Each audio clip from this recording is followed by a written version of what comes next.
जो लोग अन्याय के बारे में चिल्ला रहे थे वे लगभग सभी फीनिक्स संप्रदाय के शिष्यों की पुरानी पीढ़ी के थे, जिससे अभिमन्यु को इस पर विश्वास ही नहीं हो रहा था। उसने सोचा था कि नए शामिल हुए शिष्यों को यह अन्याय लगेगा क्योंकि उनकी साधना बहुत कम थी। सच तो यह है कि इस विनिमय प्रणाली के आने के बाद शायद नए शामिल हुए शिष्यों को सबसे कम प्रतिफल मिलेगा।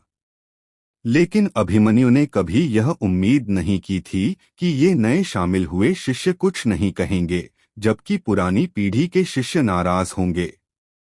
तुम सब चुप रहो। अभिमन्यु की आंखें गुस्से से जल उठीं और वह उन जाने पहचाने चेहरों को देखते हुए दांत पीसने लगा, मानो वह उन्हें नए सिरे से देख रहा हो। महामहिम, ऐसा नहीं है कि हम ऐसे बनना चाहते हैं, बल्कि सच तो यह है कि हमारे पास और कोई विकल्प नहीं है। लगभग 30 साल का एक आदमी आगे आया। यह व्यक्ति पुरानी पीढ़ी के साधारण शिष्यों में से एक था। अभिमन्यु पर उसका गहरा प्रभाव पड़ा था। उसका नाम कल्पित था। महामहिम, अगर हमारे पास रसद नहीं है तो हम संप्रदाय के लिए युद्ध में कैसे उतर सकते हैं? हम उन अलौकिक राक्षसों से कैसे लड़ सकते हैं? क्या आप चाहते हैं कि हम अपनी मृत्यु के मुंह में चले जाएं? कल्पित ने तीखे स्वर में कहा। यह सही है महामहिम, जब से हम संप्रदाय में शामिल हुए हैं तब से संसाधनों में कभी कटौती नहीं हुई है। हम कुनपेंग पवित्र शरीर के लिए विनिमय बिंदुओं की आवश्यकता के बारे में कुछ नहीं कहेंगे, लेकिन संप्रदाय के संसाधनों के लिए भी विनिमय बिंदुओं की आवश्यकता होती है। हम कैसे जिए? मैं इस बात से पूरी तरह असहमत हूं। ठीक है, हम असहमत हैं। ध्वनि की लहरें हर एक पिछली से तेज। अभिमन्यु का दिल गुस्से से उबल पड़ा और वह दहाड़ा, तुम सब चुप हो जाओ। लेकिन उसकी आवाज सचमुच बहुत धीमी थी और अंततः शोरगुल में दब गई। क्या तुम सब भूल गए हो कि संप्रदाय गुरु ने तुम्हारे साथ पहले कैसा व्यवहार किया था? स्वरा की आकृति आई, उसके चेहरे पर ठंडक थी और वह चिल्लाई, अब जब तुम बड़े हो गए हो, तुम्हारे पंख मजबूत हो गए हैं और तुम संप्रदाय गुरु के फैसले की अवहेलना करने की हिम्मत कर रहे हो। स्वरा कमांडर, यह अवज्ञा नहीं है। कल्पित ने फिर कहा, अगर हमारे संसाधन बंद कर दिए गए तो हम साधना नहीं कर सकते। अगर हम साधना नहीं कर सकते तो हमारी साधना में सुधार नहीं हो सकता। अगर इसमें सुधार नहीं हो सकता तो संप्रदाय की शक्ति और कमजोर होती जाएगी। यह सुनकर स्वरा के चेहरे पर तुरंत और भी ठंडक छा गई। इस कल्पित के पास कुछ योजनाएं थीं। वह स्पष्ट रूप से इन शब्दों का इस्तेमाल स्वरा को धमकाने के लिए कर रहा था, उसे यह बताने के लिए कि फीनिक्स संप्रदाय आज जो है वह सिर्फ उनके जैसे लोगों की वजह से ही संभव हो पाया है। अच्छा अच्छा अच्छा। स्वरा ने गहरी सांस ली, आंखें बंद कर लीं और ध्यान देना बंद कर दिया। यह देखकर कल्पित की आंखों में एक चमक आ गई और फिर उसने घाटी की ओर पुकारा, संप्रदाय गुरु, सर्वोच्च शिष्य कल्पित आपसे मुलाकात का अनुरोध करते हैं। हम संप्रदाय गुरु से मुलाकात का अनुरोध करते हैं। इस समय घाटी में कई आवाजें गड़गड़ाहट जैसी गूंज उठीं। सभी की निगाहें घाटी पर टिकी थीं, मानो देव के फैसले का इंतजार कर रही हों। और इन नजरों के बीच देव का आकार धीरे धीरे हवा में ऊपर उठा और अंततः सबकी नजरों में आ गया। देव को देखते ही कल्पित के दिल में एक कंपन सी दौड़ गई, लेकिन अपने पीछे इतने सारे लोगों के समर्थन को सोचकर उसने तुरंत कहा, संप्रदाय गुरु, संसाधनों और संप्रदाय योगदान बिंदुओं के आदान प्रदान के मामले में हम। मुझे याद है आपका नाम कल्पित है।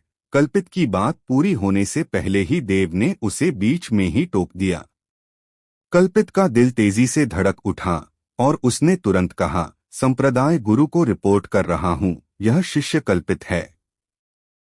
देव की नजर कल्पित पर पड़ी और उसने शांति से कहा, आपकी साधना ड्रैगन कोर क्षेत्र शिखर है।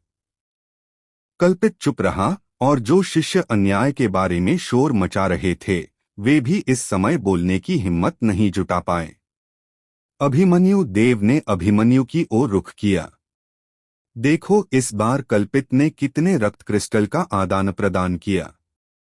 हाँ, अभिमन्यु ने तुरंत जांच शुरू कर दी। इस बीच कल्पित की पलकें हिंसक रूप से फड़कने लगीं। उन्हें समझ नहीं आ रहा था कि देव क्या करने का इरादा रखता है। संप्रदाय गुरु, इसका क्या मतलब है? कल्पित ने देव की ओर देखा। उसकी आंखें कुछ हद तक टालमटोल कर रही थीं, लेकिन उसने अपनी झिझक से पूछना शुरू कर दिया। देव की निगाहें उदासीनता से उस पर घूम गईं, जवाब देने की हिम्मत नहीं उठाई। बाकी लोग भी देव का मतलब नहीं समझ पाए और अपनी खामोशी में वे आपस में फुसफुसाने लगे। पूरी घाटी अब लोगों से घिरी हुई थी। सबसे आगे पुराने शिष्य थे जो अन्याय के खिलाफ शोर मचा रहे थे, जबकि बाहरी घेरे में नए शामिल हुए शिष्य थे। उन नए शामिल हुए शिष्यों ने कभी कुछ नहीं कहा था। उनके दृष्टिकोण से चूंकि फीनिक्स संप्रदाय ने उन्हें अपने साथ ले लिया था और उनकी साधना की थी, वे देव की किसी भी आज्ञा का पालन करते थे। उनके दिलों में सिर्फ कृतज्ञता थी, वे किसी और चीज के बारे में ज्यादा नहीं सोचते थे। हालांकि ये पुराने शिष्य अलग थे। जब वे पहली बार शामिल हुए थे तो उनके विचार उन आम शिष्यों जैसे ही थे, लेकिन इंसान का दिल हमेशा लालची होता है। जैसे जैसे समय बीतता गया वे ऐसी स्थिति के आदी हो गए जहां उन्हें लगभग चम्मच से खाना खिलाया जाता था और कपड़े पहनाए जाते थे। धीरे धीरे उनकी भूख बढ़ती गई। अब जब देव उन्हें साधना संसाधन स्वतंत्र रूप से उपलब्ध नहीं करा रहा था तो वे तुरंत असंतुलित महसूस करने लगे और अन्याय का आरोप लगाते हुए देव का सामना करने का साहस किया। संप्रदाय गुरु। तभी अभिमन्यु ने कल्पित की ओर देखा, फिर देव की ओर देखा और गहरी आवाज में कहा, कल्पित ने जो रक्त क्रिस्टल बदले थे कुल 5 थे। वे किस श्रेणी के थे? देव ने पूछा। 4 दानव शिष्य श्रेणी के और 1 दानव बहुल श्रेणी के, अभिमन्यु ने उत्तर दिया। फुस। जैसे ही ये शब्द निकले भीड़ तुरंत शोर मचाने लगी। इतना छोटा? असंभव है ना? हालांकि इस संप्रदाय ने शिष्यों को वर्गीकृत नहीं किया है। कल्पित एक वरिष्ठ शिष्य है और वह पहले ही ड्रैगन कोर क्षेत्र में पहुंच चुका है। वह इतने कम रक्त क्रिस्टल कैसे सौंप सकता था? यह थोड़ा अतार्किक है ना? कई शिष्यों ने अपनी बात रखी और यहाँ तक कि कई वरिष्ठ शिष्य भी जो कल्पित के साथ अन्याय के खिलाफ शोर मचा रहे थे उसकी ओर देखने लगे। कल्पित का चेहरा तुरंत बैंगनी लाल हो गया। वह बेहद शर्मिंदा लग रहा था। तुम क्या कहना चाहते हो? देव ने कल्पित की ओर देखा। उसका भाव अभी भी शांत था। कल्पित ने दांत पीसते हुए मुट्ठियां भींचते हुए कहा, संप्रदाय गुरु, ऐसा नहीं है कि यह शिष्य उन्हें सौंपना नहीं चाहता था, लेकिन इस शिष्य को केवल इतने ही मिले थे और मैंने उन्हें पहले ही सौंप दिया है। उसने मन ही मन सोचा कि चूंकि रक्त क्रिस्टल उसके पास थे इसलिए देव संप्रदाय का गुरु होने पर भी वह इतने सारे शिष्यों के सामने उसकी तलाशी नहीं ले सकता था। इससे शिष्य निराश हो जाएंगे। उसके शब्दों ने फिर से हंगामा खड़ा कर दिया। जाहिर है बहुत से लोगों को यकीन नहीं हुआ कि उसे इतने कम रक्त क्रिस्टल मिले थे। कल्पित, तुम्हें पता ही होगा कि इस समय तुम्हारा सामना किससे हो रहा है। अभिमन्यु का चेहरा गहरा गया और वह ठंडे स्वर में चिल्लाया, तुम इतनी धारा प्रवाह झूठ बोलते हो, क्या तुम्हें अपराध बोध नहीं होता? संप्रदाय गुरु ने तुम्हें इस हद तक प्रशिक्षित किया है ताकि तुम उनसे झूठ बोलने का साहस कर सको। मैंने झूठ नहीं बोला, कल्पित जोर से चिल्लाया। उसे धीरे धीरे यकीन होता गया कि देव उसकी तलाशी नहीं लेगा, वरना इतने सारे शिष्यों के होते हुए क्या वह उन सभी की तलाशी ले सकता था? इसके अलावा संप्रदाय गुरु ने यह नहीं कहा था कि ये रक्त क्रिस्टल जमा करने होंगे या उन्हें संप्रदाय योगदान अंकों के बदले में देना होगा। कल्पित ने आगे कहा। ठीक है। अभिमन्यु फिर से बोलने ही वाला था कि देव ने थोड़ा सिर हिलाया और उदासीनता से कहा, मुझे परवाह नहीं कि तुमने कितने रक्त क्रिस्टल दिए या कितने वास्तव में प्राप्त किए। कल्पित का दिल धड़क उठा और उसके दिल में बुरा पूर्वाभास और भी गहरा हो गया। देव जितना ज्यादा इस तरह बोलता गया, उसे उतना ही ज्यादा अपराध बोध होता गया। शायद दूसरे लोग देव को नहीं समझ पाए, लेकिन कल्पित अपने ही संप्रदाय गुरु को कैसे नहीं समझ सकता था। चलो, जब तुम संप्रदाय में शामिल हुए थे तब से शुरू करते हैं। देव ने अभिमन्यु की ओर फिर से देखा और उदासीनता से कहा, तुम्हें हर चीज का रिकॉर्ड रखना चाहिए। अभिमन्यु ने सिर हिलाया। वह स्वाभाविक रूप से जानता था कि देव क्या जानना चाहता है और उसने पहले से ही इसकी तैयारी कर ली थी। उसने तुरंत कहा, कल्पित वध देवता मंडप की स्थापना के समय उसमें शामिल हुआ था। उसकी साधना ड्रैगन शिरा क्षेत्र में थी और उसने 4 ड्रैगन शिराएं खोली थीं। उसकी आवाज इतनी तेज थी कि वहां मौजूद सभी लोग सुन सकते थे। संप्रदाय में शामिल होने के 3 महीने बाद उसे संप्रदाय गुरु द्वारा व्यक्तिगत रूप से प्रदान की गई एक साधना तकनीक प्राप्त हुई। उसने 20 ड्रैगन शिराएं खोलीं, 130 औषधीय गोलियां इस्तेमाल कीं, 3858 आत्मा रत्नों का इस्तेमाल किया और एक निम्न श्रेणी का रजत श्रेणी का हथियार प्राप्त किया। संप्रदाय में शामिल होने के 6 महीने बाद ड्रैगन रक्त क्षेत्र में अपनी साधना सफलता के साथ उसने 327 औषधीय गोलियां, 9444 आत्मा रत्न इस्तेमाल किए और एक मध्यम श्रेणी का रजत श्रेणी का हथियार हासिल किया। संप्रदाय में शामिल होने के 1 साल बाद अब तक उसने कुल 4563 औषधीय गोलियां, लगभग 50,000 आत्मा रत्न इस्तेमाल किए हैं, 6 हथियार और 3 रक्षात्मक कवच हासिल किए हैं। ये शब्द सुनते ही सभी की सांसें थम गईं। किसी ने उम्मीद नहीं की थी कि अभिमन्यु के रिकॉर्ड इतने साफ होंगे। कल्पित ने हालांकि दांत पीसते हुए अभिमन्यु पर चिल्लाया, महान बुजुर्ग, यह सही है कि आपको अच्छी तरह याद है, लेकिन क्या ये चीजें मुझे नहीं मिलनी चाहिए थीं? मैंने इन संसाधनों का इस्तेमाल किया है और मेरी साधना भी ड्रैगन कोर क्षेत्र में पहुंच गई है। मैंने इन्हें बर्बाद नहीं किया। अभिमन्यु कुछ नहीं बोला, बस देव को देखता रहा। बाकी लोग भी देव की तरफ देख रहे थे, मानो उसके बोलने का इंतजार कर रहे हों। सबकी निगाहों के सामने देव ने उदासीनता से कहा, ये सारे संसाधन तुम्हें इस संप्रदाय ने दिए थे और तुमने इन्हें बर्बाद नहीं किया। लेकिन इस संप्रदाय को बताओ, तुम्हारे जैसे ड्रैगन कोर क्षेत्र के विशेषज्ञ को फीनिक्स संप्रदाय में किस तरह का योगदान देना चाहिए? कल्पित ठिठक गया। उसे अचानक याद आया कि अभिमन्यु ने पहले क्या कहा था कि उसने सिर्फ 5 रक्त क्रिस्टल का आदान प्रदान किया था। तभी देव फिर बोला, दानव शिष्य पद के अलौकिक दानव ड्रैगन शिरा क्षेत्र के बराबर हैं और दानव बहुल पद के दानव ड्रैगन रक्त क्षेत्र के बराबर हैं। तुमने कहा था कि ये सारे रक्त क्रिस्टल तुम्हें मिले हैं, तो फिर इस संप्रदाय को बताओ, एक प्रतिष्ठित ड्रैगन कोर क्षेत्र विशेषज्ञ होने के नाते ऐसी लड़ाई में जिसमें पूरे संप्रदाय के 2000 लोग मारे गए, तुमने सिर्फ 4 ड्रैगन शिरा क्षेत्र और 1 ड्रैगन रक्त क्षेत्र के दानव को मारा। इस संप्रदाय को बताओ, मेरे फीनिक्स संप्रदाय को तुम्हारे जैसे ड्रैगन कोर क्षेत्र विशेषज्ञ की क्या जरूरत है? आखिरी वाक्य पूरी घाटी में गूंज उठा और सबके मन में तो और भी ज्यादा। कल्पित का चेहरा पीला पड़ गया और वह कई कदम पीछे हट गया। उसके चारों ओर से नजरें चांदी की सुइयों की तरह उसके शरीर में चुभ रही थीं, जिससे वह बेहद असहज हो रहा था। आखिरकार उसे समझ में आया कि देव, यह जानते हुए भी कि वह इतने कम रक्त क्रिस्टल प्राप्त नहीं कर सकता था, इस मामले को आगे क्यों नहीं बढ़ा रहा था। क्योंकि चाहे वह कुछ भी करे, देव के पास उसके लिए शब्द इंतजार कर रहे थे, क्योंकि असल में वह गलत था।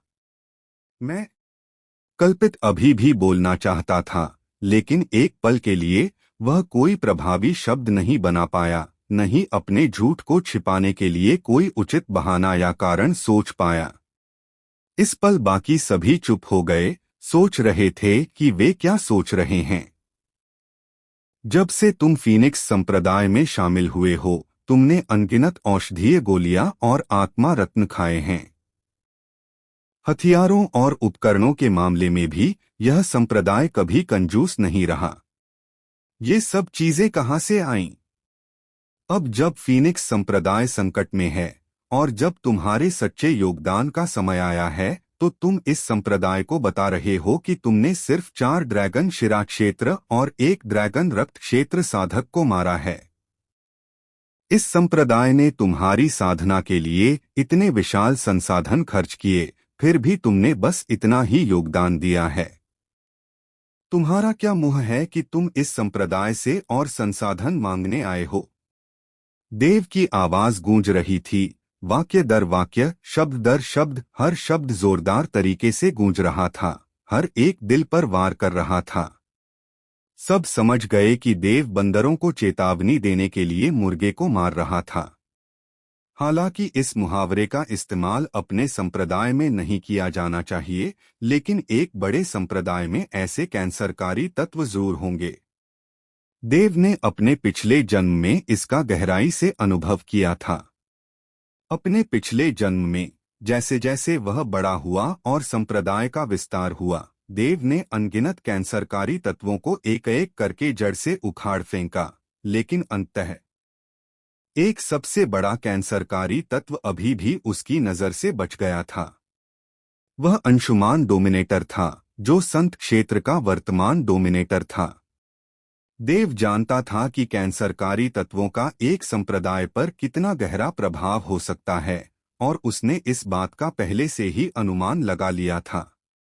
इसलिए आज संप्रदाय के सभी शिष्यों के सामने उसने बंदरों को चेतावनी देने के लिए मुर्गे को मारने का अवसर लिया। मैं एक बार फीनिक्स संप्रदाय के लिए मर चुका हूं। कल्पित ने अचानक ऊपर देखा, उसके चेहरे पर कुछ उदासी थी। उस समय तुमने एक सुपर संप्रदाय को उकसाया था और एक ड्रैगन सम्राट क्षेत्र विशेषज्ञ ने व्यक्तिगत रूप से हमला किया था, जिससे वध देवता मंडप लगभग नष्ट हो गया था। और उसी समय मैं मर गया। क्या ऐसा है? देव ने शांति से कहा, तो फिर तुम अब भी जीवित क्यों हो? तुम क्या? तुम जीवित हो क्योंकि इस संप्रदाय ने अपनी शक्ति से कई आत्मिक पत्थरों को जबरदस्ती हथिया लिया और तुम्हें और बाकी सभी मृत लोगों को बचाने के लिए भारी कीमत चुकाई। ये शब्द सुनकर सब फिर चुप हो गए।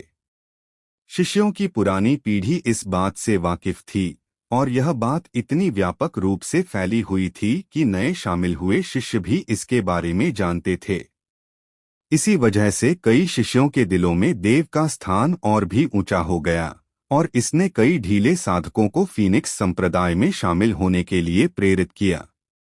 पूरे ड्रैगन मार्शल महाद्वीप में शिष्यों को पुनर्जीवित करने में सक्षम एकमात्र व्यक्ति शायद सुपर संप्रदाय संत दानव महल था, और संत दानव महल द्वारा पुनरुत्थान आखिरकार केवल एक किंवदंती थी। जब तक कोई संत दानव महल का शिष्य नहीं बन जाता और संत दानव महल के भीतर एक बार मर नहीं जाता, तब तक कोई नहीं जानता था कि क्या सच्चा पुनरुत्थान संभव है। फीनिक्स संप्रदाय में शामिल होने से पहले आपके पास केवल 4 ड्रैगन शिराएं थीं। संसाधनों के बिना आप शायद अपने पूरे जीवन में अपनी वर्तमान ऊंचाई तक कभी नहीं पहुंच पाते, और ये संसाधन आपको इस संप्रदाय द्वारा दिए गए थे, जो आपको एक नया जीवन देने के बराबर है। आप फीनिक्स संप्रदाय के लिए एक बार मरे थे, और इस संप्रदाय ने आपको पुनर्जीवित किया, आपको एक और नया जीवन दिया। इन्हें जोड़कर इस संप्रदाय ने आपको 2 नए जीवन दिए, जबकि आपने फीनिक्स संप्रदाय को केवल एक मृत्यु दी। देव के शब्द थोड़े ठंडे थे। आप इस संप्रदाय को बताइए, क्या इस संप्रदाय ने आपके लिए ज्यादा पैसे दिए या आपने फीनिक्स संप्रदाय के लिए ज्यादा पैसे दिए? वे संसाधन सिर्फ आपके प्रयासों से नहीं, बल्कि मेरे फीनिक्स संप्रदाय के कई शिष्यों द्वारा मिलकर प्राप्त किए गए थे, इसलिए हमें उन्हें वितरित करने का अधिकार होना चाहिए। कल्पित का चेहरा एक क्रूर भाव में बदल गया, जिसमें पागलपन का एक सूक्ष्म संकेत दिखाई दे रहा था। इस संप्रदाय के बिना तुम अपने वर्तमान स्तर तक कैसे पहुंच पाते? इस संप्रदाय के बिना तुम उन संसाधनों को प्राप्त करने की शक्ति कैसे प्राप्त कर पाते? देव ने ठंडे स्वर में कहा, इससे पहले अगर इस संप्रदाय ने तुम्हें ये संसाधन नहीं दिए होते, तो इस संप्रदाय की शक्ति निश्चित रूप से अपने वर्तमान स्तर पर नहीं होती। यह संप्रदाय अपनी शक्ति से अभी भी उन संसाधनों को प्राप्त कर सकता था। उसके शब्दों में एक ऐसा दबाव था जिससे कल्पित का दिल जोर से धड़कने लगा। उसके शरीर से उठने वाली आभा पूरी तरह से दब गई। रक्षकों, देव ने अपनी बड़ी आस्तीन लहराई, जहां तक कल्पित पर रक्त क्रिस्टल की बात है, अगर वह उन्हें रखना चाहता है तो उसे रखने दो। उसने पहले जो 5 रक्त क्रिस्टल बदले थे, वे भी उसे वापस कर दिए जाने चाहिए। उसके संप्रदाय के योगदान अंक वापस ले लो। अब से वह मेरे फीनिक्स संप्रदाय का शिष्य नहीं है। नहीं। कल्पित का चेहरा पीला पड़ गया और वह धड़ाम से घुटनों के बल गिर पड़ा। संप्रदाय गुरु, शिष्य को अपनी गलती पता है, यह शिष्य की गलती है, कृपया मुझे माफ कर दीजिए संप्रदाय गुरु। देव के चेहरे पर ठंडक थी और उसने उसे पूरी तरह से नजरअंदाज कर दिया। फुसफुस फुसफुस फुस। कई आकृतियां बाहर दौड़ी। वे तारों भरे आकाश के दिव्य रक्षक दल के सदस्य थे। यह देखकर कि देव कुछ नहीं बोल रहा, उन्होंने मन ही मन आह भरी, लेकिन उनके भाव ठंडे थे। उन्होंने कल्पित को पकड़ लिया और अपनी आकृतियां धुंधली करते हुए पवित्र पुत्र सुमेरु वलय छोड़ दिया। बाहर की मौजूदा स्थिति को देखते हुए, जब तक कल्पित को अपने ड्रैगन कोर लोक साधना के साथ संप्रदाय से निष्कासित कर दिया जाता, वह शायद 10 सांस भी नहीं जी पाता। यह दृश्य देख रहे अन्य लोगों की रीढ़ में ठंडक दौड़ गई, खासकर उन शिष्यों की जो पहले अन्याय के खिलाफ शोर मचा रहे थे। इस क्षण उन सभी ने अपना मुंह बंद कर लिया। क्या कोई और है जो सोचता है कि इस संप्रदाय का आदेश अनुचित है? देव ने चारों ओर देखा और उदासीनता से कहा, अगर तुम्हें अब भी ऐसा लगता है तो तुम बोल सकती हो। यह संप्रदाय तुम्हारे शरीर पर मौजूद रक्त क्रिस्टल की मांग नहीं करेगा, न ही यह संप्रदाय तुम्हारे द्वारा कभी इस्तेमाल किए गए किसी भी संसाधन की मांग करेगा। लेकिन फीनिक्स संप्रदाय निश्चित रूप से तुम्हारे रहने की जगह नहीं है। कोई कुछ नहीं बोला, चारों तरफ सन्नाटा छा गया। आखिरकार एक संप्रदाय किसी एक व्यक्ति द्वारा समर्थित नहीं होता। तुम्हें यह समझना होगा। देव की आवाज थोड़ी धीमी हुई, यह संप्रदाय तुम्हें साधना तकनीकें, ड्रैगन कौशल और गुप्त कलाएं दे सकता है, लेकिन तुम्हें ध्यान से सोचना चाहिए, बदले में तुम्हें इस संप्रदाय को क्या देना चाहिए? अभिमन्यु तुरंत प्रभाव से संत शीत दिव्य रक्षक के अलावा बाकी 4 दिव्य रक्षक रेजिमेंट मेरे फीनिक्स संप्रदाय के कानून प्रवर्तन हॉल की स्थापना के लिए 250 दिव्य रक्षकों का चयन करेंगी। तुम स्वयं हॉल मास्टर का चयन कर सकते हो। अगर कोई मुझसे या फीनिक्स संप्रदाय से असंतुष्ट है तो वह पहले कानून प्रवर्तन हॉल जा सकता है। अगर कानून प्रवर्तन हॉल इसकी अनुमति देता है तो वे मेरे पास आ सकते हैं। जैसे ही उसकी आवाज धीमी हुई, देव की आकृति धीरे धीरे नीचे उतरी, अंततः घाटी में वापस उतर गई और नजरों से ओझल हो गई। तुम अभी तक तितर-बितर क्यों नहीं हो रहे हो? अभिमन्यु ने सहमति में सिर हिलाया, फिर उन शिष्यों पर चिल्लाया।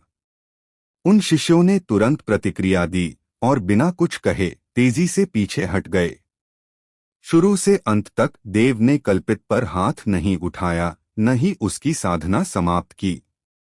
उसने बस उसे संप्रदाय से निष्कासित कर दिया।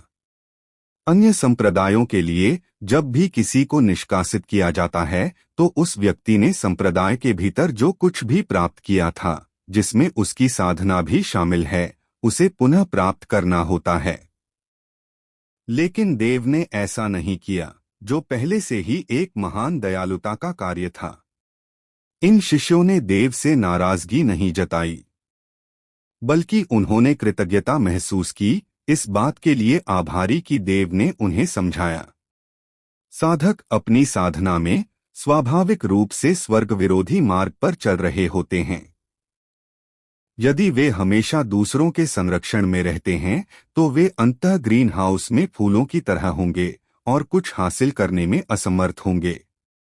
वे समझ गए कि इस समय फीनिक्स संप्रदाय और देव के साथ वे स्वतंत्र रूप से संसाधन मांग सकते हैं।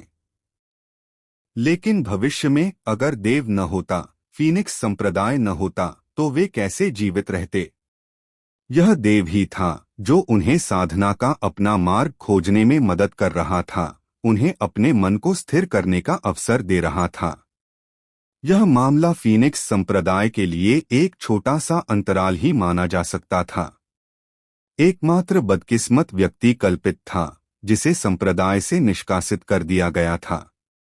इसके बाद फीनिक्स संप्रदाय अपनी पूर्व शांति में लौट आया, हालांकि पूरे संप्रदाय का संचालन अधिक मानकीकृत हो गया। अब किसी को कोई शिकायत नहीं थी। बाहर शायद निरंतर कत्लेआम और खून की नदियां बह रही थीं, फिर भी वे पवित्र पुत्र सुमेरु वलय के भीतर शांति से रह रहे थे। इसी बात से उन्हें समझ आ गया कि देव ने उन्हें जीवित रहने का कितना बड़ा मौका दिया है। इससे ज्यादा कुछ मांगना सचमुच अति होगी। रक्त क्रिस्टल को संप्रदाय के योगदान बिंदुओं के बदले में बदला जा सकता था और औषधीय गोलियां और आत्मा रत्न जैसी चीजों को भी संप्रदाय के योगदान बिंदुओं के बदले में बदला जा सकता था। देव द्वारा दी गई विनिमय दरें भी आनुपातिक थीं, जिससे यह सुनिश्चित होता था कि वे असंतुलित महसूस न करें। कई साधकों को कभी कभी अवसर मिलते थे और वे अत्यंत मूल्यवान वस्तुएं प्राप्त करते थे, लेकिन यदि वे इन वस्तुओं का उपयोग नहीं कर पाते थे तो वे उन्हें संप्रदाय के योगदान अंकों के बदले में बदल सकते थे और फिर उन अंकों का उपयोग उन वस्तुओं के बदले कर सकते थे जिनका वे उपयोग कर सकते थे। और इस बार देव का आदेश जारी होने के बाद यह स्पष्ट था कि आदान प्रदान किए गए रक्त क्रिस्टलों की संख्या में उल्लेखनीय वृद्धि हुई। दानव शिष्य स्तर के रक्त क्रिस्टलों की संख्या सीधे 10 मिलियन से अधिक हो गई। पूरे फीनिक्स संप्रदाय के खजाना मंडप में रक्तलाल रंग ने अन्य सभी रोशनियों को पूरी तरह से ढक लिया। एक नजर में रक्तिम चमक खजाना मंडप में प्रवेश करती हुई प्रतीत हुई, स्वर्ग और पृथ्वी की 8 दिशाओं को प्रकाशित कर रही थी। समय बीतता गया और पलक झपकते ही 1 महीना बीत गया। धमाका! घाटी में एक शक्तिशाली आभा फूट पड़ी, जिससे अंतहीन धूल उड़ी जो चारों दिशाओं में फैल गई। धूल के बीच देव की आकृति धीरे धीरे खड़ी हो गई। उसका भौतिक शरीर अब भी पहले जैसा ही था, लेकिन अगर कोई अब गौर से देखे तो उसे समय समय पर उस पर हल्की सुनहरी रोशनी टिमटिमाती हुई दिखाई देगी। ड्रैगन कोर क्षेत्र प्रारंभिक अवस्था का भौतिक शरीर। देव ने गहरी सांस ली, उसके मुंह के कोने पर एक मुस्कान तैर रही थी। पिछले 1 महीने से वह एकांतवास में था और रक्त क्रिस्टल खा रहा था। उसके भौतिक शरीर की शक्ति पूरी तरह से ड्रैगन कोर क्षेत्र तक पहुंच गई थी और उसका जीवनकाल पूरे 800 साल बढ़ गया था। पहले प्राप्त किए गए रक्त क्रिस्टलों को मिलाकर देव का जीवनकाल अब 1000 साल से ज्यादा हो गया था। ड्रैगन कोर क्षेत्र का भौतिक शरीर ड्रैगन कोर क्षेत्र साधना के साथ मिलकर जब एक हो जाता है तो वास्तव में सभी ड्रैगन देव क्षेत्र साधकों को मिटा सकता है। यहाँ तक कि साधारण छद्म सम्राट क्षेत्र साधक भी मेरे सामने कुछ नहीं हैं। देव की आंखें चमक उठीं। अगर अब मुझे मुवेंद्र का फिर से सामना करना पड़े तो मुझे पूरा विश्वास है कि गुप्त तकनीकों की मदद से मैं उसे मार सकता हूँ। लेकिन इस बार सबसे बड़ा लाभ भौतिक शरीर नहीं बल्कि जीवनकाल है। जीवनकाल के साथ मैं बिना किसी प्रतिक्रिया के कई गुप्त तकनीकों का प्रयोग कर सकता हूँ, और यहाँ तक कि निनस्तरीय निषिद्ध मंत्र जो स्वर्ग और पृथ्वी को नष्ट कर सकता है, जीवनकाल के उपभोग से भी प्रकट हो सकता है। हालांकि 1000 साल का जीवनकाल कई उपयोगों की अनुमति नहीं देता, फिर भी वह एक निषिद्ध मंत्र है। खजाना मंडप में रक्त क्रिस्टल केवल देव के लिए नहीं थे। आखिरकार एक संप्रदाय के रूप में सबसे बुनियादी संसाधनों का अभी भी उपलब्ध होना आवश्यक था। इस बार कल्पित की वजह से देव ने फीनिक्स संप्रदाय को पूरी तरह से पुनर्गठित कर दिया। शिष्यों में अन्य संप्रदायों की तरह उन्हें बाह्य संप्रदाय शिष्यों, आंतरिक संप्रदाय शिष्यों और शीर्ष शिष्यों में विभाजित किया गया था। हालांकि फीनिक्स संप्रदाय में 2 और श्रेणियां जोड़ी गईं: व्यक्तिगत शिष्य और विरासत शिष्य। बाहरी संप्रदाय शिष्य, आंतरिक संप्रदाय शिष्य और शीर्ष शिष्य पूरे संप्रदाय में किसी के लिए भी उपलब्ध किसी भी साधना तकनीक की साधना कर सकते थे, लेकिन ड्रैगन कौशल, हथियार, औषधीय गोलियां और इसी तरह की वस्तुएं, साथ ही मासिक स्पिरिट स्टोन वजीफा, साधना रैंक के आधार पर आवंटित किए जाते थे। पिछली घटना के बाद किसी को भी इस बारे में कोई शिकायत नहीं थी, क्योंकि सभी जानते थे कि किसी की साधना जितनी ऊंची होगी, संप्रदाय में उसका योगदान उतना ही अधिक होगा, और स्वाभाविक रूप से उसे मिलने वाले पुरस्कार भी उतने ही अधिक होंगे। जहां तक व्यक्तिगत शिष्यों की बात है, पूरे फीनिक्स संप्रदाय में केवल 5 महान दिव्य रक्षक रेजिमेंटों के कमांडर, ग्रैंड एल्डर अभिमन्यु और बैंगनी दानव आत्मा सम्राट रुद्रप्रताप, कुल 7 लोग ही उन्हें स्वीकार कर सकते थे। निःसंदेह वे उन्हें सहजता से स्वीकार नहीं करते थे, क्योंकि उनकी शारीरिक बनावट, साधना पद्धतियां आदि भिन्न थीं। इसलिए जिन शिष्यों को वे स्वीकार करते थे, उन्हें उनकी अपनी साधना पद्धतियों के अनुरूप होना पड़ता था, अन्यथा यदि उन्हें स्वीकार भी कर लिया जाता तो भी वे कुछ खास हासिल नहीं कर पाते। जहां तक अंतिम विरासत शिष्य की बात है, उन्हें केवल एक ही व्यक्ति स्वीकार कर सकता था, और वह थे फीनिक्स संप्रदाय के गुरु देव। विरासत शिष्य क्या होता है? विरासत शब्द का अर्थ है कि वे देव की विरासत प्राप्त कर सकते हैं, और यहाँ तक कि संप्रदाय गुरु के रूप में उनका पद भी प्राप्त कर सकते हैं। निस्संदेह विरासत शिष्य बनना हर फीनिक्स संप्रदाय का शिष्य बनने की आकांक्षा रखता था। देव ने नियम भी निर्धारित किए थे। कोई भी फीनिक्स संप्रदाय का शिष्य विरासत शिष्य के पद के लिए प्रयास कर सकता था, और यहाँ तक कि बाहरी संप्रदायों या ढीले साधकों के लोग भी इसके लिए प्रतिस्पर्धा कर सकते थे। 20 साल की समय सीमा के साथ हर 20 साल में एक संप्रदाय प्रतियोगिता आयोजित की जाती थी, और अगर देव को कोई उपयुक्त व्यक्ति मिलता तो वह उसे विरासत शिष्य के रूप में स्वीकार कर लेता। इस प्रतियोगिता के दौरान बैंगनी दानव आत्मा सम्राट और अन्य 7 लोग व्यक्तिगत शिष्यों को भी स्वीकार करते थे। अगर किसी का चयन नहीं होता, तब भी वे अपनी योग्यता और क्षमता के आधार पर फीनिक्स संप्रदाय में बाहरी संप्रदाय के शिष्य, आंतरिक संप्रदाय के शिष्य या यहाँ तक कि शीर्ष शिष्य के रूप में शामिल हो सकते थे। निःसंदेह आंतरिक संप्रदाय के शिष्यों के नीचे नामित शिष्य नामक एक प्रकार भी था।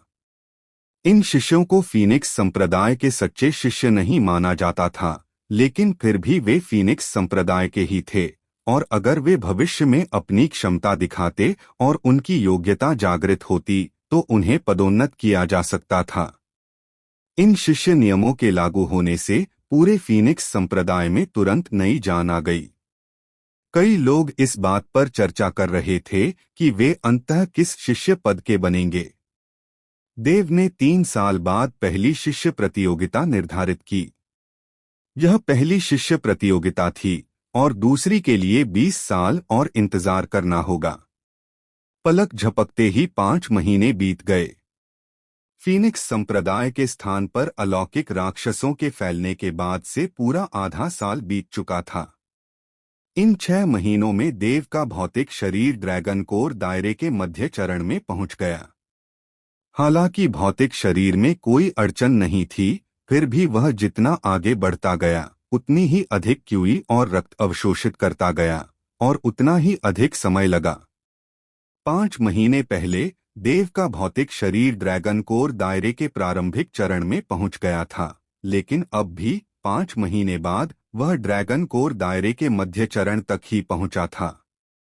उसकी गणना के अनुसार गति बढ़ाने के लिए उसे कम से कम ड्रैगन कोर दायरे या उससे ऊपर यानी दानव तारास्तर या उससे ऊंचे रक्त क्रिस्टलों को निगलना होगा। हालांकि उसका भौतिक शरीर धीरे धीरे मजबूत होता गया, लेकिन इन 5 महीनों में देव का जीवनकाल पूरे 2000 साल बढ़ गया। कुल मिलाकर जीवनकाल में 3000 साल की वृद्धि का मतलब था कि देव हालांकि अभी भी ड्रैगन कोर दायरे में था, अब 5000 साल का जीवनकाल था। उस दिन देव ने अचानक अपनी आंखें खोलीं और घाटी से बाहर चला गया। क्या वे आ गए हैं? देव बुदबुदाया। उसके दिव्य विचार में देवगिरी काउंटी में हजारों आकृतियां प्रकट हुईं। इसके तुरंत बाद देव की आवाज एक तूफान में बदल गई, जो उस क्षेत्र में फैल गई जहां फीनिक्स संप्रदाय के शिष्य स्थित थे। सभी शिष्यों, मेरी आज्ञा मानो, संप्रदाय छोड़ दो और अलौकिक राक्षसों का वध करो। देव के शब्द पढ़ते ही सभी फीनिक्स संप्रदाय के शिष्यों ने ऊपर देखा। वे आधे साल से आराम से थे और उनके संसाधन लगभग समाप्त हो चुके थे। अगर वे अलौकिक राक्षसों को मारने नहीं जाते तो उन्हें रक्त क्रिस्टल नहीं मिलता, और रक्त क्रिस्टल के बिना उन्हें संप्रदाय के योगदान अंक नहीं मिलते, और इस प्रकार वे अपनी साधना में सुधार नहीं कर पाते। पिछले आधे साल में कई शिष्य अभिमन्यु के पास गए थे, इस उम्मीद में कि वे बाहर जाकर कुछ अलौकिक राक्षसों को मार डालेंगे। अभिमन्यु दबाव में कई बार देव के पास भी आया था, लेकिन देव ने हार नहीं मानी। अब देव ने आखिरकार जवाब दिया, संप्रदाय से बाहर जाओ, अलौकिक राक्षसों को मार डालो। सभी शिष्यों, चौक पर इकट्ठा हो जाओ। इस समय अभिमन्यु की आवाज भी गूंजी, हुश हुश हुश। इस समय आकृतियां भ्रामक प्रतीत हो रही थीं, और फीनिक्स संप्रदाय के संप्रदाय केंद्र चौक के बाहर लगभग 50,000 शिष्यों ने एक दिव्य आभा प्रदर्शित की। इन लगभग 50,000 शिष्यों में से आधे से ज्यादा ने इस अर्धवर्ष के दौरान कुनपेंग पवित्र शरीर की साधना की थी। भौतिक शरीर से प्राप्त इस प्रकार की शक्ति साधना के दबाव से बिल्कुल भिन्न थी। कुनपेंग पवित्र शरीर का प्रत्येक खंड लघु सिद्धि, प्रमुख सिद्धि और पूर्णता में विभाजित है। हालांकि इन शिष्यों ने अलौकिक राक्षसों के साथ पहले युद्ध में कुछ दानव क्रिस्टल प्राप्त किए थे, उनमें से कई का आदान प्रदान संप्रदाय योगदान बिंदुओं के लिए किया गया था, जो बदले में उनकी साधना के लिए आवश्यक संसाधनों के बदले में दिए गए थे। कुनपेंग पवित्र शरीर की साधना करने वालों में से अधिकांश अभी शुरुआत ही कर रहे थे और लघु सिद्धि तक भी नहीं पहुंच पाए थे, लेकिन फिर भी उनकी क्यूई और रक्त अभी भी अत्यधिक प्रचुर मात्रा में थे, क्योंकि वह कुनपेंग पवित्र शरीर था, भौतिक शरीर के लिए एक साधना तकनीक जो पवित्र क्षेत्र में भी शीर्ष 10 में शुमार हो सकती थी। उनके भौतिक शरीर की शक्ति ने उन्हें आत्मविश्वास से भी भर दिया। अगर उन्हें साधना से लड़ना होता तो उन्हें उपभोग और पुनः पूर्ति की आवश्यकता होती, लेकिन भौतिक शरीर को इसकी आवश्यकता नहीं थी। जब तक उनमें शक्ति थी, वे अनिश्चित काल तक लड़ सकते थे। साधना की तुलना में भौतिक शरीर का यह एक और लाभ था। आधे साल पहले मैंने तुम्हें एक गुप्त कला दी थी। तुम अपनी वर्तमान साधना के साथ इस गुप्त कला का उपयोग नहीं कर सकते, लेकिन तुमने रक्त क्रिस्टल का सेवन करके अपना जीवनकाल बढ़ा लिया है। तुम अपना जीवनकाल समाप्त करके इसका एक बार उपयोग कर सकते हो। देव शून्य क्षेत्र में खड़ा था, शांति से नीचे देख रहा था, याद रखो, वह गुप्त कला तुम्हारे जीवन को बचाने के लिए है। जब तक यह बिल्कुल आवश्यक न हो, इसका उपयोग न करो। हाँ, अनेक शिष्य बोल रहे थे, उनकी आवाजें आसपास गूंज रही थीं। जब फीनिक्स संप्रदाय के शिष्य प्रस्थान की तैयारी कर रहे थे, फीनिक्स संप्रदाय से कुछ 100 मील दूर एक भीषण युद्ध छिड़ा हुआ था। लगभग 10,000 लोग एक तेज ब्लेड जैसा घेरा बनाकर असंख्य अलौकिक राक्षसों की घेराबंदी में फीनिक्स संप्रदाय की ओर बढ़ रहे थे। इन लोगों ने जो कपड़े पहने थे वे हान संप्रदाय के थे। हान संप्रदाय के संप्रदाय गुरु अजीत 6 साल बाद भी ड्रैगन देव क्षेत्र की साधना के मध्य चरण में थे, लेकिन उनका पूरा आभामंडल अत्यंत प्रबल था। स्पष्ट रूप से वे शिखर पर पहुंच चुके थे। एक और कदम और वे ड्रैगन देव क्षेत्र के अंतिम चरण में पहुंच जाते। अजीत के बगल में जयपाल, चंद्रेश और हिमांशु, जिन्होंने पहले हरी बत्ती देखी थी और इस प्रकार एक सफलता प्राप्त की थी, अब गंभीर दिख रहे थे। अपने चारों ओर प्रतीत होने वाले अंतहीन अलौकिक राक्षसों को घूर रहे थे। यह उल्लेखनीय है कि जयपाल की साधना आश्चर्यजनक रूप से ड्रैगन देव लोक के मध्य चरण तक पहुंच गई थी, जबकि चंद्रेश और हिमांशु अभी भी ड्रैगन देव लोक के प्रारंभिक चरण में थे। धमाका! जयपाल ने हमला किया। उसके हाथ से 100 झांग चौड़ी हथेली का प्रहार हुआ। जब वह जमीन पर गिरा तो भारी मात्रा में हरा द्रव छिटक गया और दर्जनों अलौकिक दानव उस एक हथेली के नीचे दबकर मर गए। चंद्रेश और हिमांशु भी अलौकिक दानवों के द्रव में डूब गए। उनके चेहरे पर पागलपन का भाव था। वे दहाड़ रहे थे और लगातार हमला कर रहे थे। अभी 300 मील बाकी हैं, जयपाल ने भारी आवाज में कहा। उन्होंने दूर तक देखा, अपनी दृष्टि के अंत में, जहां सब कुछ धुंध से ढका हुआ था, आशा प्रकट कर रहा था। लेकिन इस आशा के नीचे एक अवर्णनीय निराशा भी थी। अपनी सामान्य गति से वे 300 मील की दूरी एक अगरबत्ती जलाने से भी कम समय में तय कर सकते थे। लेकिन उस समय जमीन और आसमान में बहुत सारे अलौकिक राक्षस थे। उनके लिए उड़ना तो दूर, हिलना भी बेहद मुश्किल था। अलौकिक दानवों के प्रकोप की शुरुआत से लेकर अब तक हान संप्रदाय के शिष्य, जिनकी संख्या कभी 1 लाख थी, अब केवल 3,000 से ज्यादा ही बचे थे। वर्तमान में मौजूद 10,000 लोगों में से 7,000 देवगिरी काउंटी के विमुक्त साधक थे। देव ने एक बार देवगिरी काउंटी में कहा था कि वे फीनिक्स संप्रदाय में शरण ले सकते हैं, लेकिन अभी तक प्रलय नहीं आया था, इसलिए वे उसके आतंक को समझ नहीं पाए।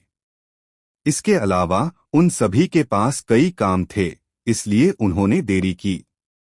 आधे साल पहले जब प्रलय पूरी तरह से आ गया और अलौकिक दानव हर जगह छा गए, तब उन्हें आखिरकार एहसास हुआ कि फीनिक्स संप्रदाय में तुरंत प्रवेश न करने का उनका निर्णय कितना गलत था। आधे साल पहले से ये विमुक्त साधक फीनिक्स संप्रदाय के संप्रदाय स्थान की ओर दौड़ रहे थे। देवगिरी काउंटी और फीनिक्स संप्रदाय के बीच लगभग 1,000 ली की दूरी थी, लेकिन आधे साल में उन्होंने केवल 700 ली की दूरी तय की थी। इसके अलावा जब वे पहली बार निकले थे, तब इन मुक्त साधकों की संख्या लगभग 1.5 लाख थी, लेकिन अब केवल 7,000 ही बचे थे। उनका सामना हान संप्रदाय से हुआ। दोनों ही खतरे में थे, इसलिए स्वाभाविक रूप से वे जल्दी से इकट्ठा हो गए, क्योंकि संख्या में ही शक्ति होती है। इसी क्षण उनका लक्ष्य फीनिक्स संप्रदाय था। पूरे क्लाउड काउंटी शहर में फीनिक्स संप्रदाय और फीनिक्स प्रथम संप्रदाय को छोड़कर हान संप्रदाय सहित सभी संप्रदायों पर आक्रमण हो चुका था। अब फीनिक्स संप्रदाय और फीनिक्स प्रथम संप्रदाय के अलावा क्लाउड काउंटी शहर में केवल हान संप्रदाय ही बचे थे। लेकिन इस स्थिति को देखते हुए ऐसा लग रहा था कि हान संप्रदाय भी ज्यादा समय तक नहीं टिक पाएगा। जल्द ही फीनिक्स संप्रदाय हमारे ठीक सामने है, हमला करो। इन सभी अमानवीय भूत प्रेत जैसे जानवरों को मार डालो, इन सभी बदमाशों को मार डालो। हाँ हाँ, एक को मारना नुकसान है, दो को मारना फायदा है। हर दहाड़ ऐसी लग रही थी मानो उसमें एक बेहद तेज आभा हो, लेकिन असल में उनके दिल दुखी थे और वे बस एक कड़वी हंसी ही निकाल पा रहे थे। अजीत की नजर मुकुल पर पड़ी, जो खून से लथपथ था और उसका चेहरा पीला पड़ गया था। हान संप्रदाय की साधना के तहत मुकुल अब ड्रैगन कोर क्षेत्र के प्रारंभिक चरण में पहुंच गया था, लेकिन ऐसी तबाही के बीच ऐसी साधना वास्तव में महत्वहीन थी। क्या तुम्हें इसका पछतावा है? अजीत ने मुकुल की ओर देखा, उसकी आंखों में कोमलता झलक रही थी। 3 साल पहले ही मुकुल की योग्यता जागृत हुई थी और अजीत ने उसे अपना निजी शिष्य बना लिया था। कोई पछतावा नहीं। मुकुल ने अपना सिर हिलाया, उसके शब्द दृढ़ थे। वह जानता था कि अजीत पछतावे के बारे में क्या पूछ रहा था। अगर उसने देव का शिष्य बनने का फैसला किया होता और उस समय फीनिक्स संप्रदाय में शामिल हो गया होता, तो शायद वह इस समय इतनी मुश्किल में न होता। इंसान एक बार जीता है, जो हो गया सो हो गया। इस दुनिया में पछतावे जैसी कोई चीज नहीं होती, अगर सचमुच है तो वह अगले पुनर्जन्म में ही होती है। मुकुल जोर से हंसा, उसका शरीर टिमटिमा रहा था जब वह एक अलौकिक दानव की ओर बढ़ रहा था। उस अलौकिक दानव के हाथों में हान संप्रदाय का एक शिष्य था। यह व्यक्ति भी उस समय मुकुल के साथ हान संप्रदाय में शामिल हुआ था और इस समय उसकी हत्या होने वाली थी। दहाड़। अलौकिक दानव दहाड़ा, उसकी आंखों में क्रूरता झलक रही थी और एक व्यंग्यात्मक भाव के साथ उसके विशाल पंजे ने हान संप्रदाय के शिष्य का दाहिना हाथ फाड़ डाला। दाहिना हाथ कटना कोई घातक चोट नहीं थी। जैसे ही अलौकिक दानव शिष्य का सिर फाड़ने ही वाला था, मुकुल की आकृति अंततः प्रकट हुई। मर जा। मुकुल दहाड़ा, उसके माथे पर नसें उभर आईं। उसकी ड्रैगन शक्ति पहले से ही कम थी और उसके स्थानिक वलय में लगभग कोई औषधीय गोलियां नहीं थीं। हान संप्रदाय से इस स्थान तक भागने से उसकी बाकी की आपूर्ति लगभग पूरी तरह से समाप्त हो गई थी। धमाका। उसकी मुट्ठी पर एक सफेद बाघ अस्पष्ट रूप से प्रकट हुआ। सफेद बाघ ने दहाड़ लगाई और मुकुल के नियंत्रण में वह अलौकिक दानव की ओर तेजी से झपटा। इस अलौकिक दानव की साधना केवल ड्रैगन आत्मा क्षेत्र में ही थी। जब वह मुकुल से टकराया तो उसका भौतिक शरीर सीधे विघटित होकर रक्त क्रिस्टल में बदल गया, जिसे मुकुल ने एकत्रित कर लिया। हालांकि जैसे ही यह अलौकिक दानव विघटित हुआ, उसके आसपास मौजूद सैकड़ों अलौकिक दानवों ने एक साथ अपना सिर घुमाया और मुकुल की ओर देखा। वे क्रूर निगाहें, वह रक्तलाल क्यूई, पागलपन और निडरता से भरी वे आकृतियां, सभी उस क्षण मुकुल की ओर दौड़ पड़े। ऐसा लग रहा था मानो मुकुल द्वारा उस अलौकिक दानव को मारने से वे क्रोधित हो गए हों। मुकुल की खोपड़ी में झुनझुनी हो रही थी। आक्रमणकारी अलौकिक दानवों में दानव शिष्य और दानव समूह थे, लेकिन एक दानव शिशु स्तर का भी था। दानव शिशु स्तर के अलौकिक दानव मानव ड्रैगन देव क्षेत्र साधकों के समकक्ष थे और अलौकिक दानवों की विशाल भीड़ में वे असामान्य नहीं थे। रास्ते में हान संप्रदाय के आसपास उसने कम से कम कुछ हजार राक्षस देखे थे। शुक्र है ये अलौकिक राक्षस थोड़े सुस्त लग रहे थे। जब कोई उनके पास एक निश्चित दूरी तक पहुंचता, तभी वे उनका ध्यान आकर्षित करते और हमला करने के लिए उकसाते। पहले की तरह मुकुल द्वारा उस अलौकिक राक्षस को मारने से उसके आसपास के सैकड़ों अलौकिक राक्षस क्रोधित हो गए। वरना अगर इतने सारे अलौकिक राक्षसों ने एक साथ हमला किया होता, तो हान संप्रदाय के 1 लाख और लोग भी आ जाते, तो वे अब तक जीवित नहीं बच पाते। धिक्कार है। सैकड़ों अलौकिक राक्षसों को, खासकर एक राक्षस शिशु स्तर और कई राक्षस तारा स्तरों के साथ हमला करते देखकर मुकुल के चेहरे के भाव तुरंत बदल गए। वह उन कुछ राक्षस तारा स्तरों का मुकाबला तो कर सकता था, लेकिन उस एक राक्षस शिशु स्तर का नहीं। फुसफुसा। रक्त प्रकाश की एक चमक और शिशु स्तर का अलौकिक दानव सीधे मुकुल के सिर के ऊपर प्रकट हुआ। जैसे ही उसने तिरस्कार किया, रक्त प्रकाश आकाश में फैल गया और उसका विशाल पंजा दहाड़ता हुआ सीधे मुकुल को जकड़ लिया। भागो! अजीत की ठंडी सिसकारी निकली।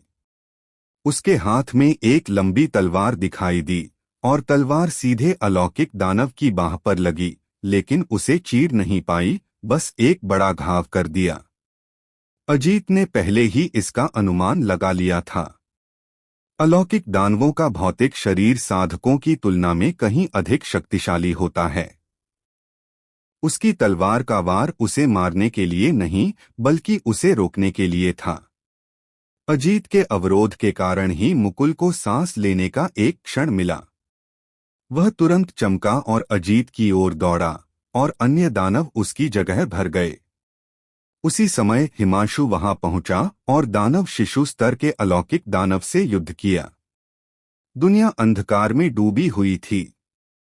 अनगिनत अलौकिक दानवों के कारण ऐसा लग रहा था मानो पूरी दुनिया रक्तलाल हो गई हो। समय समय पर लोग ऊपर देखते। शून्य लोक के ऊपर एक विशालकाय आकृति एक पालकी में बैठी थी, मानो गहरी नींद में हो।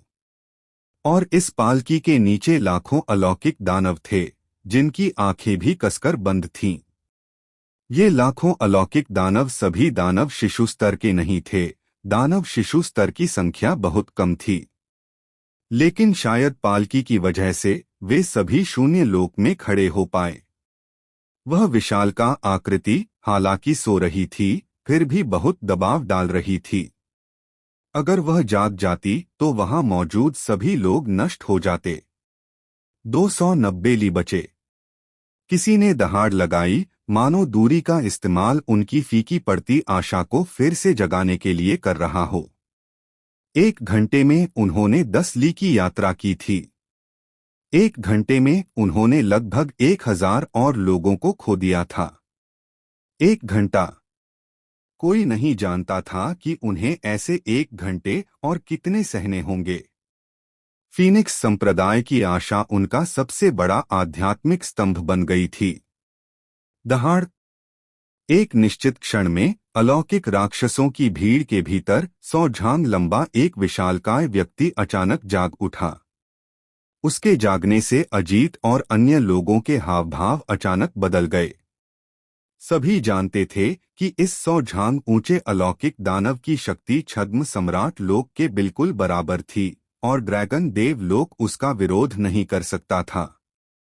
और इस जगह ऐसे 4 छद्म सम्राट लोक अलौकिक दानव थे।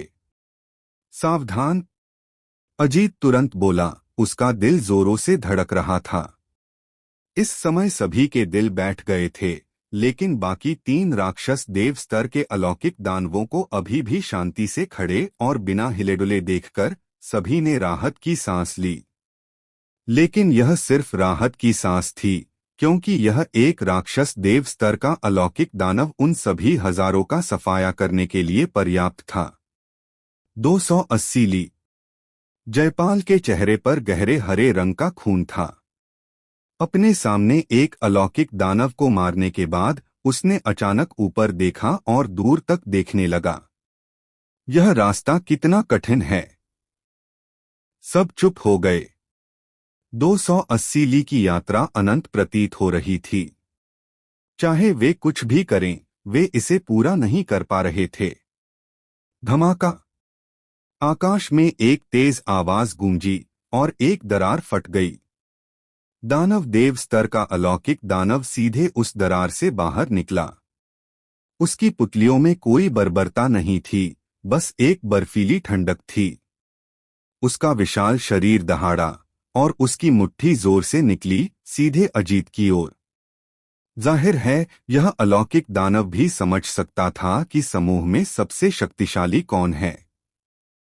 अजीत के हाव भाव अचानक बदल गए।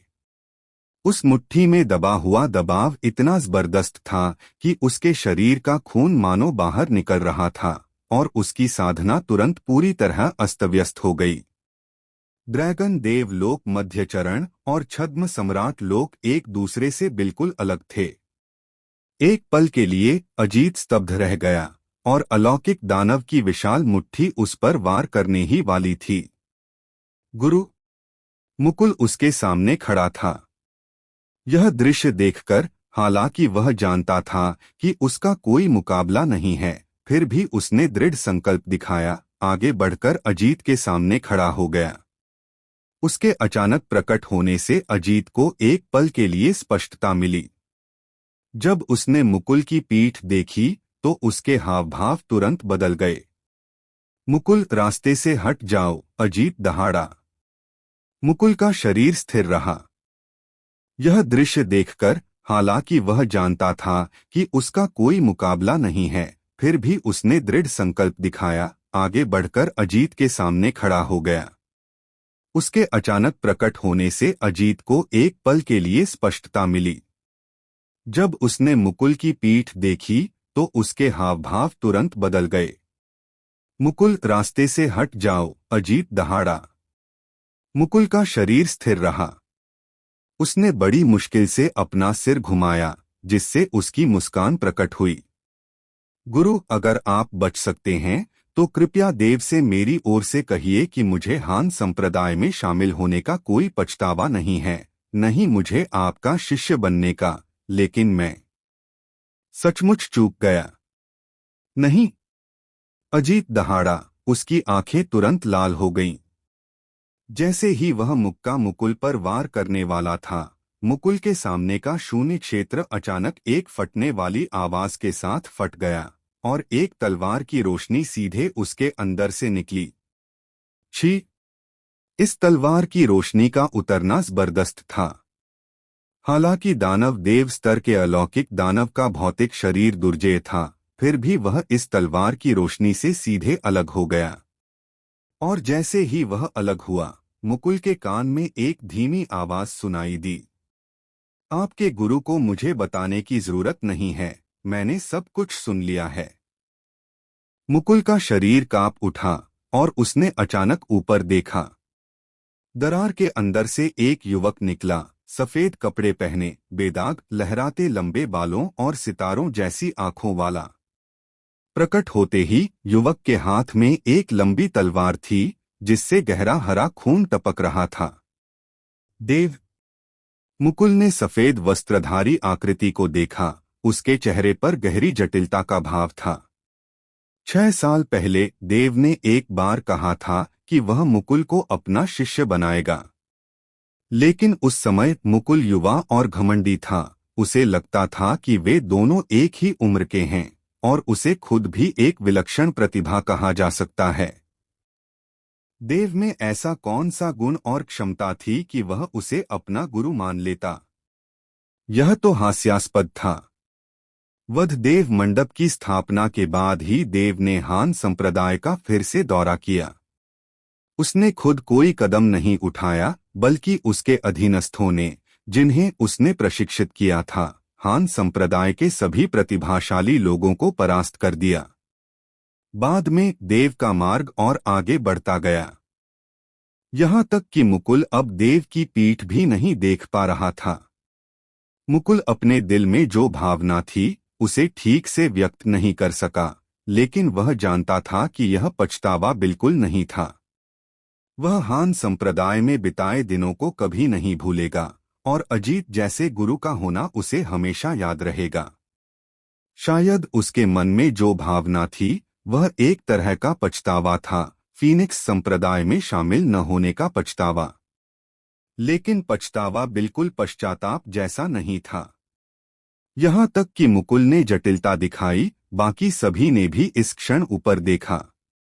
देव को देखते ही सभी के मन बुरी तरह हिल गए। इस आनंद के बीच उनके निराश हृदय में आशा की एक प्रबल भावना तेजी से उमड़ पड़ी। संप्रदाय गुरुदेव! वह आखिरकार आ ही गया, वह आखिरकार आ ही गया। हाँ हाँ हाँ, हम नहीं मरेंगे। हम नहीं मरेंगे। मुझे पता था संप्रदाय गुरुदेव जरूर कोई कदम उठाएंगे, फीनिक्स संप्रदाय जरूर कोई कदम उठाएगा, वे हमें यूं ही मरते नहीं देखेंगे। इस क्षण गर्जनाएं आकाश की ओर उठीं। उनकी ड्रैगन शक्ति, जो पहले पूरी तरह से समाप्त हो चुकी थी, इस क्षण थोड़ी बढ़ गई लग रही थी। बेशक यह वास्तविक नहीं था, बल्कि इसलिए था क्योंकि आशा के उदय ने उनकी अधिकतम क्षमता को प्रेरित किया था। मुझे देर हो गई, क्षमा करें। देव की नजर नीचे भीड़ पर पड़ी और वह शांति से बोला। उसके बोलते ही दरार के भीतर से दर्जनों और आकृतियां प्रकट हुईं। ये दर्जनों आकृतियां कोई और नहीं बल्कि फीनिक्स संप्रदाय के पवित्र शीत दिव्य रक्षक थे।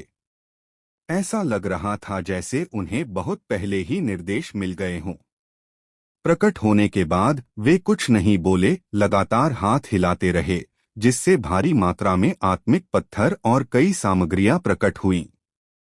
आधी अगरबत्ती जितनी देर और रुको और तुम सब बच सकते हो, देव ने कहा। उस समय लोगों के लिए आधी अगरबत्ती जितनी देर सचमुच बहुत लंबी थी, लेकिन आशा उनकी आंखों के सामने थी। देव ने कहा था कि अगर वे आधी अगरबत्ती जितनी देर और रुक सकते हैं तो वे सब बच सकते हैं। आधी अगरबत्ती जितनी देर, बस आधी अगरबत्ती जितनी देर।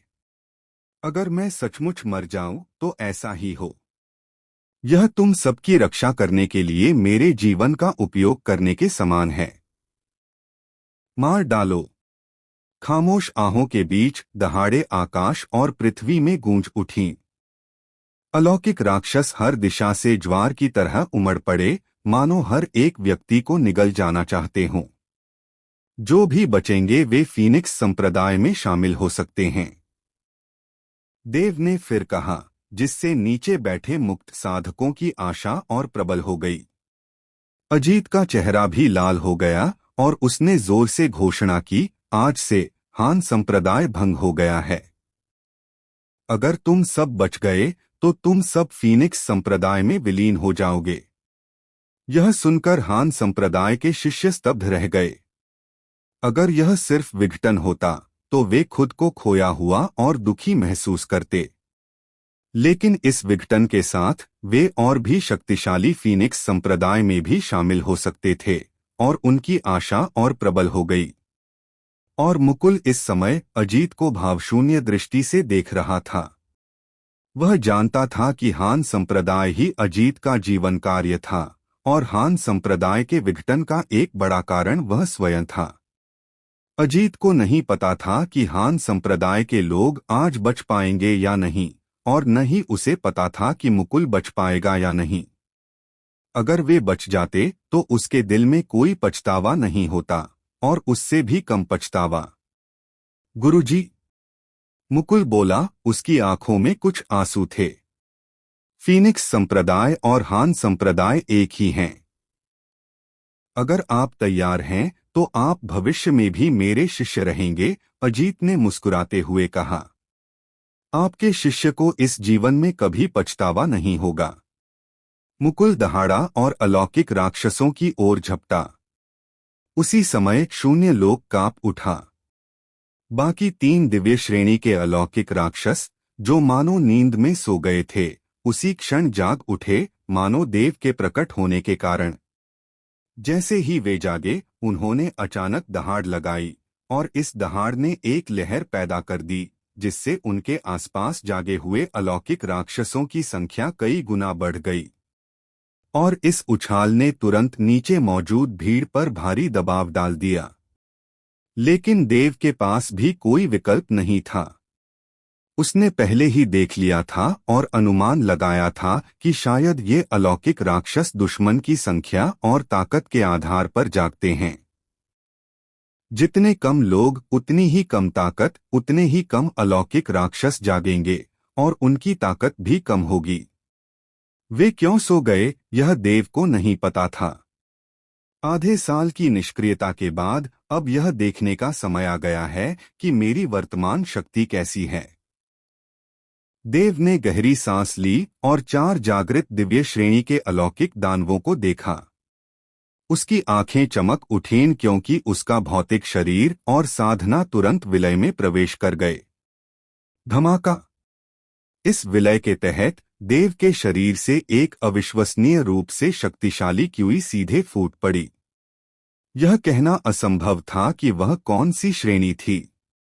यह निश्चित रूप से ड्रैगन कोर क्षेत्र नहीं था, न ही ड्रैगन देव क्षेत्र, और छद्म सम्राट क्षेत्र तो बिल्कुल नहीं। वह क्यूई आकाश की ओर उड़ गई, जिससे देव उस समय एक धधकते सूरज की तरह लग रहा था।